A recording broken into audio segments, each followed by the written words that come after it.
Greetings, family. Islam, Shalom, Hotep.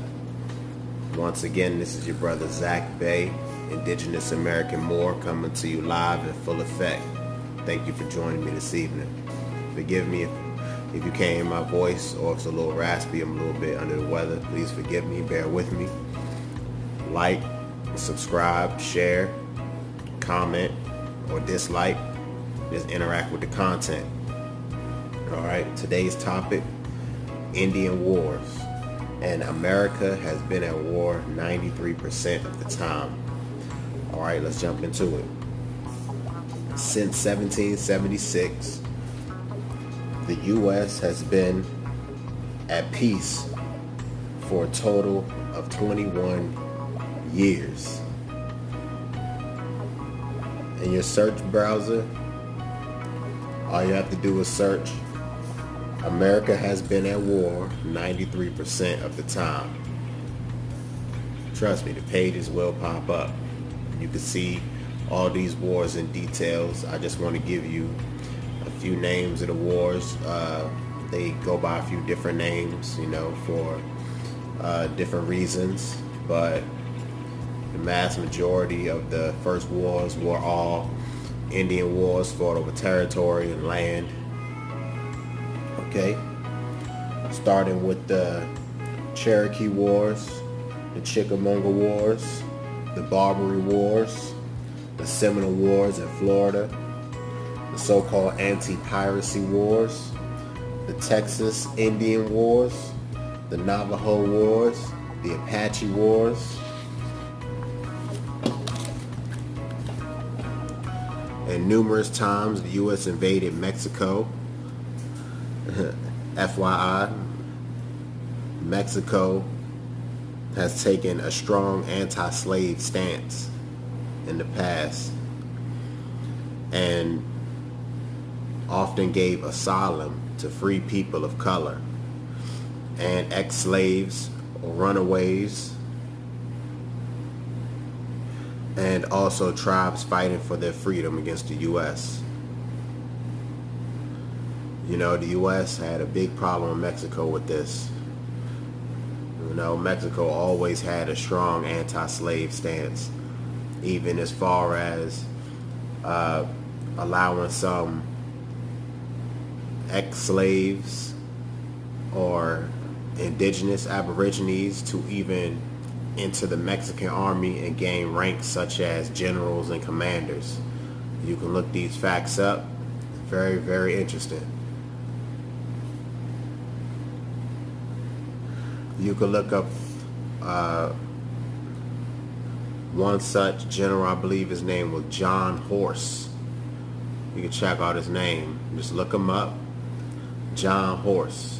I believe he was of the Seminole Nation, moved from the Florida area and the Seminole regions all the way to the Texas area, Mexico, and actually became a ranking general in the Mexican army. Very, very interesting fellow in history, John Horse. Look him up. All right, let's keep moving along here. I want to jump forward into the so-called war on drugs. With the Freedom of Information Act has brought to light the former CIA director, J. Edgar Hoover, and the then President Nixon had conversations about starting this so-called war on drugs. The primary reason was to stop anti-war hippies and black leaders in the black community with a false pretense of drugs.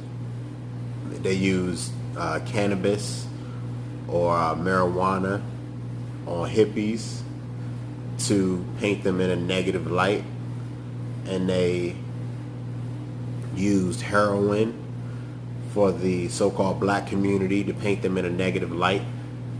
They would demonize them every day on the evening news and then criminalize those activities heavily just so they can lock up people in those communities, strictly because they said that they couldn't make it illegal to be against the war, and they could not make it illegal to be black.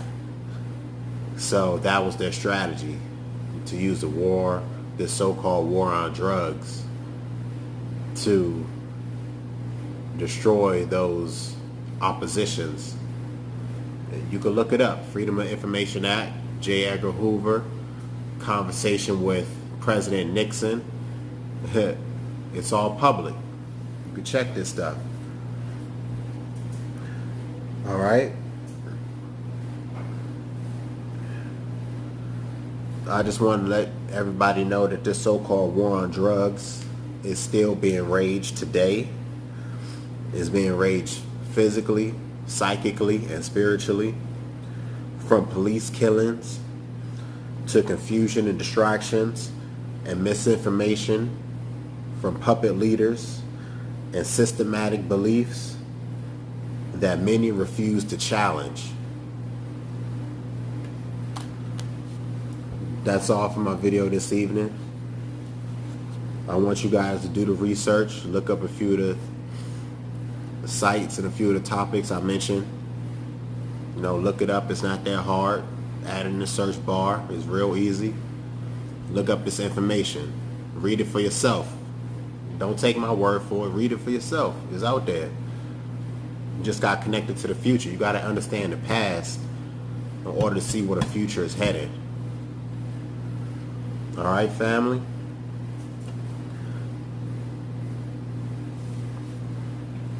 I just want you to know that I am a soldier on the front lines, and the revolution will not be televised. I just wanted to end this video with a quote.